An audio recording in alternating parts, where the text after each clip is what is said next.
Praise the lord. ప్రభు అయినటువంటి యేసుక్రీస్తు నామములో మీ అందరికీ కూడా శుభములు మరియు వందనములు. మరి దేవుడు మనకు ఈ దినము దానియేలు గ్రంథము 12వ అధ్యాయము 3వ వచనంతో మనతో మాట్లాడడానికి ఆయన ఇష్టపడుచున్నారు. మరి 3వ వచనములో ఈ విధముగా దేవుని వాక్యం రాయబడి ఉన్నది. బుద్ధిమంతులైతే ఆకాశ మండలములోని జ్యోతులను పోలిన వారై ప్రకాశించెదరు. నీతి మార్గమును అనుసరించి నడుచుకొనున్నట్లు ఎవరు అనేకులను త్రిప్పుదురో వారు నక్షత్రముల వలె నిరంతరము ప్రకాశించెదరు. మరి దేవుని వాక్యం ఇక్కడ 2 విషయాలను మనకు బోధిస్తుంది. ఒకటి, జ్యోతులను పోలిన వారై ప్రకాశించెదరని. రెండవది, నక్షత్రముల వలె నిరంతరమును ప్రకాశించెదరు.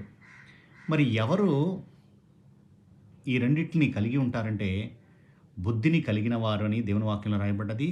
అలాగే నీతి మార్గంలోకి నడిపించేవారు.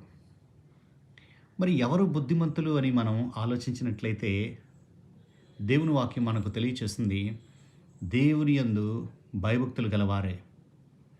దేవుని వాక్యం ఏం తెలియచేస్తుందంటే బుద్ధి జ్ఞానములు సర్వ సంపదలు దేవుని యందు గుప్తములై ఉన్నవి. It is and hidden treasure. మరి ఆ హిడెన్ ట్రెజర్ మనకి ఎప్పుడు రివీల్ అవుతుందంటే మనము దేవుని సన్నిధికి వెళ్ళినప్పుడే.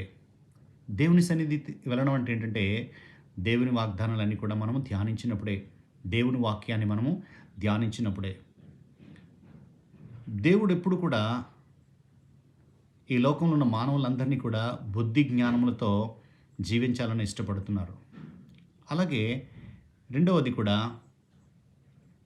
వారు ఎలాంటివి ఉంటారంటే జ్యోతులను పోలిన వారే ఉంటారని ఇక్కడ దేవుని వాక్యం రాయబడ్డది. రెండవదిగా, నీతి మార్గంను అనుసరించి నడుచుకున్నట్లు ఎవరు అనేకులను త్రిప్పుదురో వారు నక్షత్రముల వలె నిరంతరము ప్రకాశించెదరు. మరి నక్షత్రముల వల్ల ఎవరు ఉంటారంటే నీతి మార్గంలోనికి నడిపించేవారు. మరి నీతి మార్గంలో ఎవరు నడిపిస్తారు? నీతిగా ఉన్నవారే. మరి నీతిగా ఉండాలంటే ఈ భూమి మీద ఏ మానవుని కూడా అవకాశం లేదు. మరి దేవుని వాక్యం ఏం తెలియజేస్తుందంటే క్రీస్తుని విశ్వసించుట ద్వారా, యేసుక్రీస్తుని విశ్వసించుట ద్వారా దేవుడు మనలను నీతిమంతులుగా చేస్తాడు.